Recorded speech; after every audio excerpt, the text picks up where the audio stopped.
नमस्कार, मैं हूं प्रभाकर मणि तिवारी। आप देख रहे हैं मेरा यह खास कार्यक्रम पॉलिटिक्स विद प्रभाकर। पश्चिम बंगाल में हाल के वर्षों में राजनीति की जब चर्चा होती है तो सत्तारूढ़ तृणमूल कांग्रेस और विपक्षी भारतीय जनता पार्टी यानी बीजेपी की ही बातें की जाती है।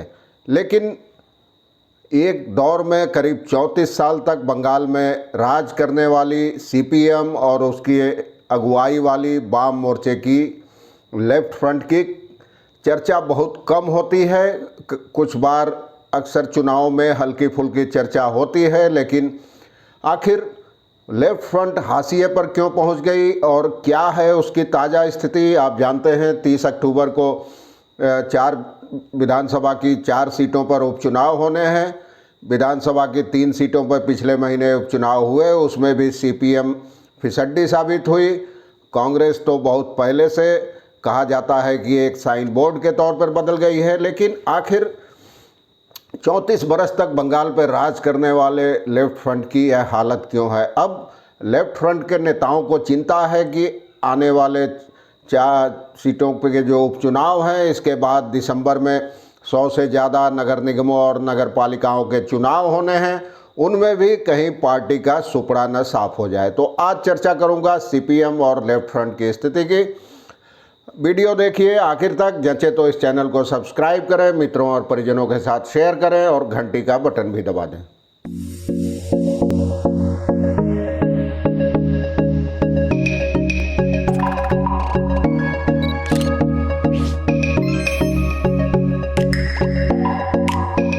आप जानते हैं पश्चिम बंगाल और लेफ्ट फ्रंट एक दौर में एक दूसरे का पर्याय बन गए थे। करीब 34 साल राज किया बंगाल में लेफ्ट फ्रंट ने सीपीएम के नेतृत्व में, लेकिन 2011 में सत्ता क्या गई, उसके पैरों तले की ज़मीन लगातार खिसकती रही है।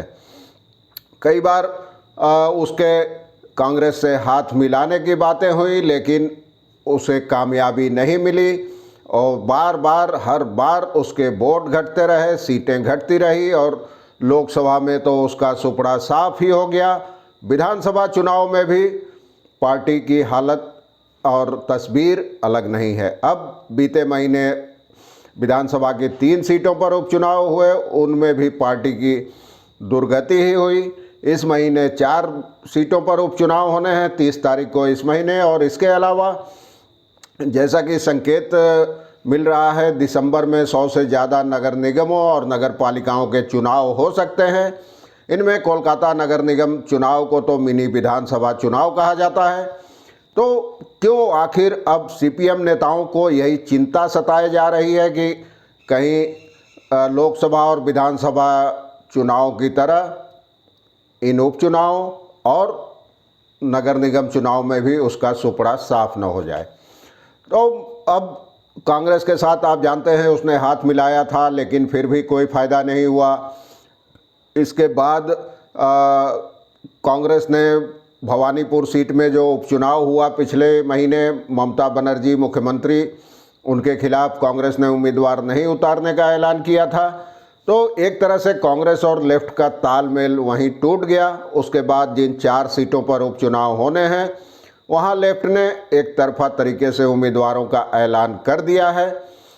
और तो हालांकि सीपीएम महासचिव सीताराम येचुरी बीते दिनों जब आए थे तो उन्होंने कहा था कि कांग्रेस के साथ केवल विधानसभा चुनाव के लिए गठबंधन था, चुनाव खत्म तो गठबंधन भी खत्म।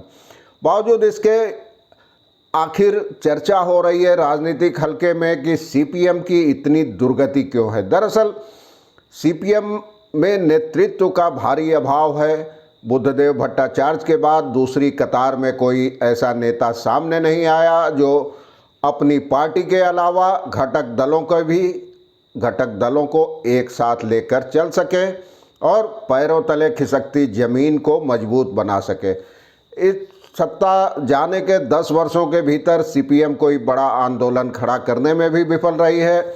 अगर एक आध बार राज्य सचिवालय अभियान को छोड़ दे तो, और उसके तमाम आंदोलन सांकेतिक ही रहे हैं। कभी आम लोगों और भूमिहीनों, गरीबों और वंचितों के पक्ष में खड़े होने वाली ये पार्टी अब इतनी दूर पहुंच गई है कि इसे अपने लिए वोट जुटाने में भी मशक्क़त करनी पड़ती है। इसके पास ढंग के उम्मीदवार नहीं है, संगठन नहीं है, संगठन बिखर गया है ज़्यादातर जगहों पर।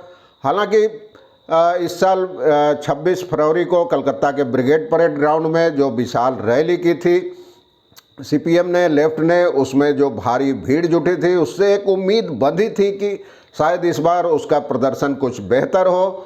लेकिन विधानसभा चुनाव में जिस तरह से वोटरों का ध्रुवीकरण हुआ, ज़बरदस्त ध्रुवीकरण देखने को मिला, मैं कहूँगा पश्चिम बंगाल के इतिहास में पहली बार ऐसा हुआ। उसने कांग्रेस और सीपीएम को हाशिए पर ढकेल दिया और बीजेपी और तृणमूल कांग्रेस के बीच सीधी टक्कर हो गई।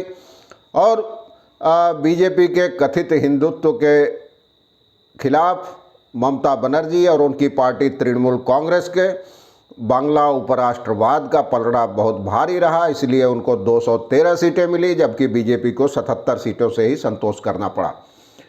तो मैंने जैसा कि बताया, बीजेपी ने जो किया सीपीएम के वोटों में भी सेंध लगाई, कांग्रेस के वोटरों को भी बीजेपी अपनी ओर खींचने में सफल रही, खासकर बीते लोकसभा चुनाव के दौरान। और अब जहाँ तक नगर निगम के चुनाव का सवाल है, उसके लिए बीजेपी ने केंद्रीय बलों को तैनात करने की मांग की है, लेकिन लेफ्ट फ्रंट इससे सहमत नहीं है। उसका कहना है कि अगर केंद्र और राज्य सरकार मुक्त और निष्पक्ष चुनाव नहीं चाहते तो चाहे जितने भी जवान तैनात कर लें, कोई फ़ायदा नहीं होने वाला है। लेफ्ट फ्रंट ने हालांकि तैयारी शुरू कर दी है, यह मानते हुए कि दिसंबर में नगर पालिका चुनाव होंगे और इस मुद्दे पर आलोचना भी होगी दिल्ली में होने वाली केंद्रीय कमेटी की बैठक में। और बीजेपी ने कल ही मांग की थी कि नगर निगम चुनाव में भारी तादाद में केंद्रीय बलों को तैनात किया जाए, लेकिन सीपीएम के केंद्रीय कमेटी के जो सदस्य हैं सुजन चक्रवर्ती, उन्होंने कहा है कि कई मामलों में केंद्रीय बलों की तैनाती मुक्त और निष्पक्ष चुनाव में बाधा के रूप में उभरती है। उन्होंने शीतलकुची का उदाहरण दिया, जहां केंद्रीय बलों की फायरिंग में 4 लोगों की मौत हो गई थी। तो अब सबको उम्मीद है कि उपचुनाव खत्म होते ही नगर निगम चुनाव की कवायद शुरू हो सकती है, इसका ऐलान किया जा सकता है और इसको मानते हुए तैयारियां शुरू कर दी गई है। और आपको बता दूं कि वर्ष 2020 में ही यह चुनाव होने थे, लेकिन कोरोना के कारण इनको टाल दिया गया था। कोलकाता नगर निगम समेत 112 नगर निगमों और नगर पालिकाओं के चुनाव होने हैं और राजनीतिक हलकों में धारणा है कि सरकार और चुनाव आयोग 2 या 3 चरणों में यह चुनाव कराएगा।